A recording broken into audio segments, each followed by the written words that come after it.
How can you not take your business personally? That's the question I'm asking in today's video.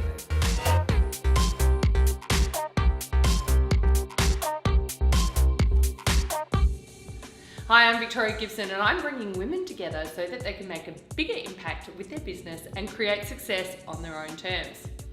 So, taking things personally in business, who's been there? It's so hard not to take things personally in your business. What about when someone says to you, particularly if they're a client, can I just give you some feedback? It's like you want to scream, no, I don't want your feedback. I didn't ask for your feedback, I don't need it. But what do we say? We say, oh yeah, sure. And of course we know what's coming next. It's going to be some kind of criticism. Now, constructive or not, that criticism is no doubt going to hurt and you're probably going to take it personally. Because I know, and I don't want to be sexist here, but I know as women, we generally do take things more personally. It seems that men can deflect a whole lot easier. Things don't seem to kind of seep in the same way they do for us. And I know what that feels like, and I've been in that situation where people say, oh, can I give you some feedback? And I'm bracing myself, going, I don't want you, no, I don't want to hear it. And what about those times where you got refunds, right? Like someone didn't get the expected results. Maybe expectations weren't aligned and maybe you just couldn't deliver the result that you promised for whatever reason. It might have had something to do with the client or it might have had something to do with you. Sometimes it can be because of you. That happens, right? But in those instances, it's good to sort of take stock of the lessons from it rather than going straight into the drama. So I know one of my mentors used to say, let's deal with the data, not the drama, right? So, and well, he said data because he was American, but for all you Americans, it's data, not the drama, or data as we would say. So deal with the data of the situation. The situation is either they're a complete crazy person, which absolutely can happen, don't get me wrong, or they just expected something that they didn't get, right? So expectations were out of alignment, they were disappointed, and now they want a refund. It's not necessarily about you, it's just about the situation.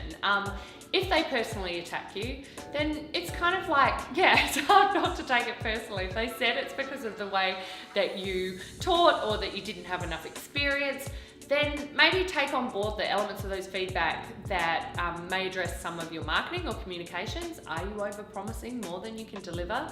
Because you're going to set yourself up to get negative feedback in that instance. But if you have done all that you can, and if you've communicated your expertise and it just hasn't been a good fit, then sure, take on board the feedback if you need to, but try and keep it objective. Don't go into the drama of it. Try and think of it as your business and it's separate to you as a person. Because really, in essence, yes, you drive it and you're the one behind the business, but it is separate. It's a separate entity. So treat it as such. Try and zoom out, take the emotion out of it and approach it with a clear head. Maybe you might need to take some time before you respond if it was in writing. If someone comes up to you and says, hey, can I give you some feedback? If you're not in the position or time or you haven't got the space to take the feedback, then let them know. Well, like at the moment, I've just got to keep moving with this and this, but I'm sure if you've got some feedback for me, just send it to, this email and send it to your customer support person, right? Let them vet that advice. I know my good friend Denise Duffield Thomas is excellent at doing this. She's kind of like, well, what people think of me isn't my business.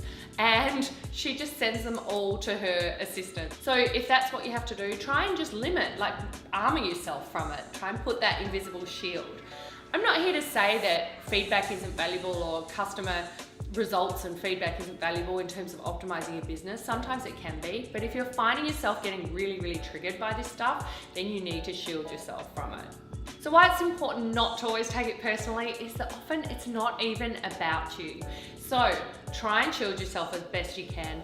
Deal with the data, not the drama, and try and just, spend less time dwelling on it. If you have to take something personally, try and just distract yourself with something, take time before you respond or remove yourself as best you possibly can.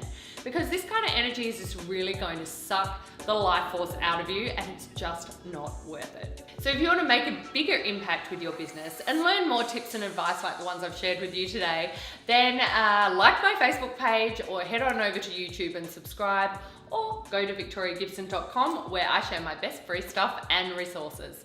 And I can't wait to see you on the next video.